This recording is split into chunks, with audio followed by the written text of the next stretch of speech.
గుంటూరు తూర్పు ఎమ్మెల్యే నజీర్ అహ్మద్ మీడియాతో మాట్లాడుతూ కూటమి ప్రభుత్వం ఏర్పడిన వెంటనే ప్రతి నెల 1వ తేదీన పెన్షన్ల పండుగ నిర్వహిస్తున్నట్లు తెలిపారు. ఎన్ని ఆర్థిక ఇబ్బందులు ఉన్నా పెన్షన్ 1వ తేదీన ఉదయాన్నే అర్హులైన ప్రతి ఒక్కరికి అందించడం జరుగుతుందని, 60 లక్షల మందికి పెన్షన్స్ అందించడంతో పాటు 65 లక్షల మందికి అమ్మఒడి అందినట్లు తెలిపారు. రాష్ట్రంలో అభివృద్ధి సంక్షేమం పెద్ద ఎత్తున కొనసాగుతుందని చెప్పారు.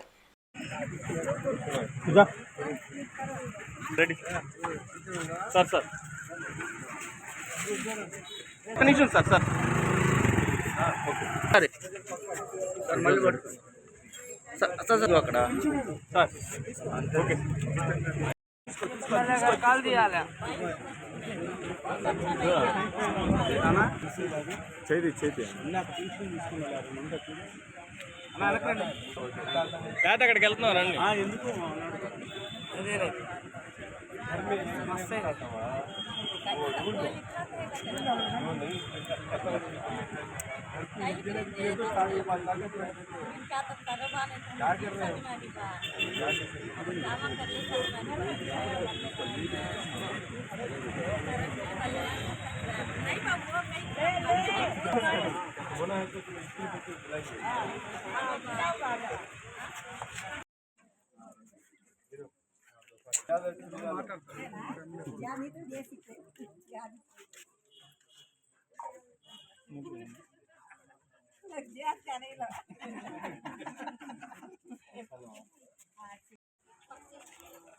ఓకే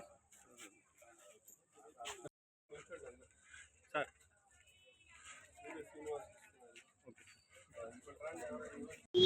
ప్రతి నెల 1వ తారీఖున పెన్షన్ల పండుగ ఆంధ్రప్రదేశ్ రాష్ట్రంలో కూటమి ప్రభుత్వం ఏర్పడ్డ తర్వాత 1వ తారీఖున పేదవాళ్ళని, వితంతువులకు, వికలాంగులకు పెన్షన్ చెప్పినటువంటి మాట చెప్పినటువంటి విధంగా 2000 ఉన్నటువంటి పెన్షన్ 3000 చేయడానికి 5 సంవత్సరాలు తీసుకున్నటువంటి గత ప్రభుత్వం అయితే చెప్పినటువంటి మాట ప్రకారం 3000 ఉన్నటువంటి పెన్షన్ ని 4000 చేయడమే కాకుండా మరి అంగవైకల్యం ఉన్నటువంటి వాళ్ళకి 6000, అలాగే బెడ్ రిడన్ లో ఉన్నటువంటి వాళ్ళకి 15,000 వరకు కూడా పెన్షన్ ఇచ్చేటువంటి కార్యక్రమాన్ని ఎంతో గొప్పగా చేస్తున్నటువంటి కూటమి ప్రభుత్వం 65 లక్షల మందికి దాదాపు రాష్ట్రంలో పెన్షన్లు అందిస్తా ఉన్నాం. అంతేకాకుండా ఒక పక్కన పెన్షన్ తో పాటు ఏదైతే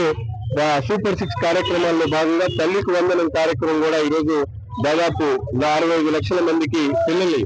గత ప్రభుత్వంలో ఏ పిల్లవాడిని చదివిస్తామంటూ ఒక పిల్లవాడికి 15,000 రూపాయలు ఇచ్చేటువంటి కార్యక్రమం చేస్తే ఈ రోజు మన ప్రభుత్వంలో ప్రతి పిల్లవాడు చదువుకోవాలనేటువంటి సంకల్పంతో గౌరవ ముఖ్యమంత్రి గారు ఇంట్లో ఉన్నటువంటి ప్రతి పిల్లవాడికి కూడా, ముఖ్యంగా మైనారిటీలకు సంబంధించి ఈ రోజు చూస్తా ఉన్నాం. 5, 4 పిల్లలు ఉన్నటువంటి మైనారిటీ కుటుంబాల్లో గత ప్రభుత్వం కేవలం 1,80,000 మందికి ఇస్తే ఈ రోజు దాదాపు 3.5 లక్షల మంది మైనారిటీలకు ఈ రోజు తల్లికి వందనం అందిస్తున్నటువంటి పరిస్థితులు ఈ రోజు రాష్ట్రంలో ఒక మంచి ప్రభుత్వ పరిపాలన కొనసాగుతా ఉంది. కూటమి నాయకులందరూ కూడా క్షేత్ర స్థాయిలో ప్రతి ఒక్కరు కూడా ప్రజలకు అనుసంధానంగా ఉంటూ అభివృద్ధి కార్యక్రమాలు, సంక్షేమ కార్యక్రమాలని పెద్ద ఎత్తున చేస్తున్నటువంటి చంద్రబాబు నాయుడు గారి నాయకత్వాన్ని రాష్ట్రంలో ఉన్నటువంటి పేదలు ప్రతి ఒక్కరు కూడా ఆయన దీవించాలని చెప్పి మనస్ఫూర్తిగా కోరుకుంటా ఉన్నాం.